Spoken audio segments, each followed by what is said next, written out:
जी हाँ साथियों, बहुत बहुत स्वागत है अपने इस YouTube परिवार एजीएस क्रांति फिजिक्स वेदा क्लासेस में। साथियों, आज मैं आपको 2 नंबर डन करके देता हूँगा और बिना फार्मूले का आप यूपी बोर्ड के एग्जाम में बैठने वाले हैं तो उसमें से एक क्वेश्चन डन ही है कि आपसे पूछेगा त्रिभुज का क्षेत्रफल निकालना। जब आपके पास 3 बिंदु दिए रहेंगे तब आप त्रिभुज का क्षेत्रफल कैसे निकालेंगे उसके लिए बताऊंगा। तो मुझे पता है आप जहाँ भी होंगे आप पढ़ाई में एकदम लीन होंगे, पढ़ते होंगे और हमारी वीडियो को लगातार आप वॉच कर रहे हैं। इससे बड़ा मेरे लिए सौभाग्य की कोई बात नहीं है, क्योंकि आप अपने कैरियर को बनाने के लिए आपको जहाँ से भी नॉलेज मिलना है आप लेते रहिए और हमारे साथ आप जुड़ते हैं, ये हमें बहुत ही अच्छा लगता है। तो इसी के लिए मैं आपको 2 नंबर आज आपका डन करके जाऊँगा, ठीक है। तो आइए समझते हैं अपने पास इसका क्वेश्चन कैसे पूछा जाता है। इसके लिए मैं आपके बारे में एक ट्रिक के माध्यम से बताऊंगा। जैसे आपके पास ए बी सी इस तरीके से अगर आपके पास कोई बिंदु दे रखा हो और उसका त्रिभुज का क्षेत्रफल निकालना हो कि अपने पास यहाँ पे x1 y1 और x2 और y2 और यहाँ पे मान लेते हैं x3 और y3 है, तो आप इसका क्षेत्रफल कैसे निकालते हैं। तो आपको याद होगा शायद त्रिभुज का क्षेत्रफल होता है 1/2 ब्रैकेट के अंदर x1 प्लस यहाँ लिखते थे x2 फिर प्लस x3, राइट या रॉन्ग लिख कर आप सॉल्व करते थे। x1 से स्टार्ट था, आप लिखेंगे y2 माइनस y3, यहाँ लिखेंगे y3 माइनस y1, यहाँ लिखेंगे y1 minus y2। I hope आपको समझ में आया होगा कि अगर 1 से स्टार्ट है यहाँ से 2 लेंगे 3, फिर 3 और 1 और 2। फॉर एग्जाम्पल अपने पास एक बेहतरीन सा क्वेश्चन है, लगभग 3 से 4 बार ये क्वेश्चन आया हुआ है, ठीक। जैसे अगर मैं बोल दूं आपके पास 3 बिंदु दे रखा है, 3 बिंदु, कितना बिंदु 3 बिंदु और यहाँ दे रखा है 0, -1, 2, 1 और 0, 3। इस सवाल को आपको सॉल्व करना है, आपको बताना है इसका क्षेत्रफल। तो देखिए जो पहला वाला बिंदु होगा आप उसको कहीं अच्छे तरीके से लिख लेंगे, जैसे मैं यहाँ लिख रहा हूँ। क्या करेंगे, सबसे पहले आप x1 x2 और x3 की वैल्यू को लिखेंगे, ऐसे ही y1 y2 और y3 की वैल्यू को लिखेंगे। पहले मैं आपको फार्मूले पे करके दिखा रहा हूँ, फिर बिना फार्मूले लगाए आपको बताऊंगा। तो आप बताइएगा आपको समझ में आया कि नहीं आया।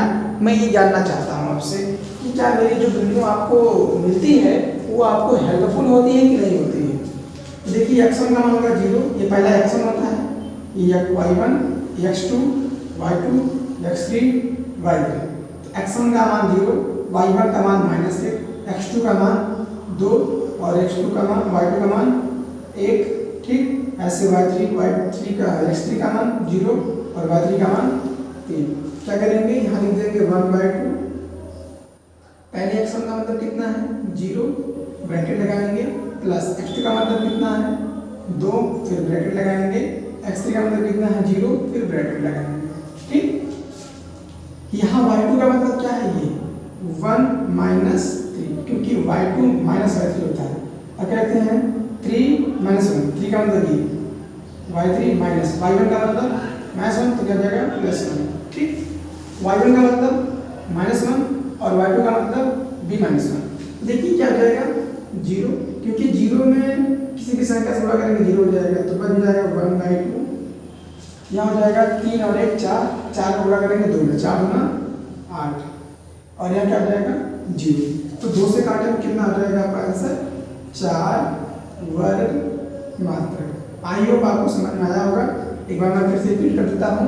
आपके पास दिया गया जो भी है, सबसे पहले क्या करेंगे आप x1 y1 x2 y2 x3 y3 लिखेंगे, राइट या रॉन्ग, राइट। उसके बाद क्या करना है, जस्ट देन आप क्या कर देना है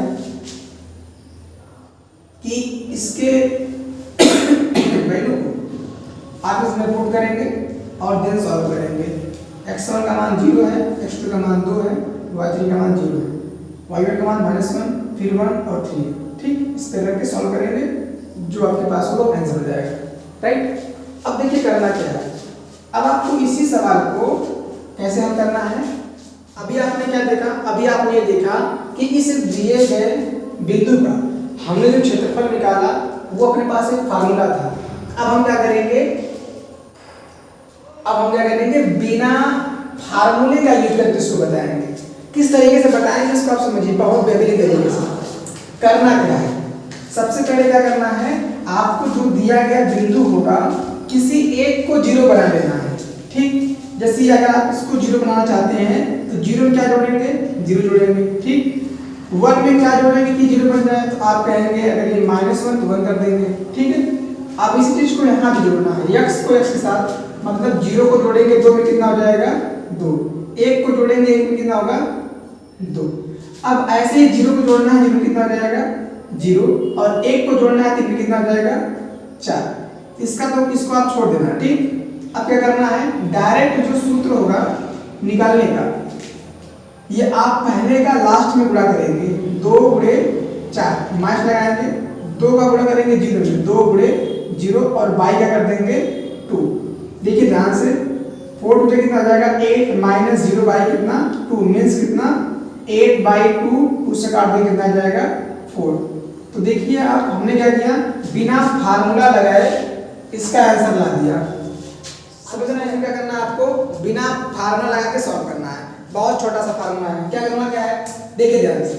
अब पहले मैं तीसरे को कर रहा हूँ, फिर दूसरे को करूंगा।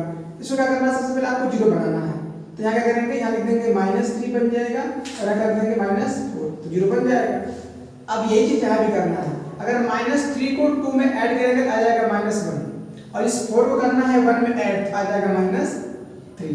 अब इस 3 को करना है ऐड 5 में, आ जाएगा 2, और 4 को ऐड करेंगे 0 में कितना आ जाएगा -4। आपका आंसर आ गया। देखिए डेल्टा का मान क्या आएगा, इसको छोड़ देना है, फिर लास्ट को लास्ट तक गुणा करना है, 4 1 का 4, मतलब -1 और -4 माइनस करेंगे, 3 का गुणा करेंगे 6 में, तो आएगा -3 गुणे कितना 2, बाहर के लगा देंगे नीचे 2, तो हो जाएगा 4 माइनस क्या होगा प्लस 3 गुना कितना होगा 6 बटा कितना 2, तो 6 और 4 कितना होगा 10, 2 से काटेंगे कितना आ जाएगा 5। तो हमने क्या किया, बिना फार्मूले लगाए इस सवाल का आंसर क्या ला दिया 5 ला दिया। तीसरे क्वेश्चन के बारे में समझते हैं फिर से। देखिए तीसरा क्वेश्चन कितना है, 4, 6 है, 3, 4 है, 6, 2 है। इसका क्षेत्रफल कैसे निकालेंगे, फिर वही फॉर्मूला लगाएंगे। करना क्या है, इसको या इसको या इसको किसी एक को जीरो बना लेना है। इस बार मैं इसको जीरो बना रहा हूं, लिखूंगा -3 और -4, तब क्या बन जाएगा 0 बन जाएगा। अब आपको क्या करना है, 3 को जोड़ना है 4 में, कितना आएगा 1 आएगा, 4 को जोड़ना है 6 में, कितना आएगा 2। अब यहाँ करेंगे 3 को जोड़ेंगे 3 में 6 में कितना आएगा 3, 4 को जोड़ेंगे 2 में कितना आएगा -2। अब लास्ट का लास्ट तक पूरा कर लेंगे, 1 का करेंगे 2 में आएगा 1, डेल्टा वाला में क्या जाएगा 1 × -2 माइनस करेंगे 2 का करेंगे 6 में, कितना आएगा 2 × 6 बाई कितना करना है 2। देखिए ध्यान से, आ जाएगा -2, 6 2 कितना 12 बाई कितना 2, आ जाएगा माइनस कितना 14/2, उसे काट देंगे कितना आ जाएगा -7। और अपने पास जो दिया गया क्षेत्रफल होगा कभी नेगेटिव नहीं होता है, इसका मतलब इसका जो क्षेत्रफल होगा कितना होगा 7 होगा। तो कैसा लगा आज का वीडियो, कमेंट में जरूर बताएं। मिलते हैं नेक्स्ट वीडियो में, तब तक के लिए जय हिंद।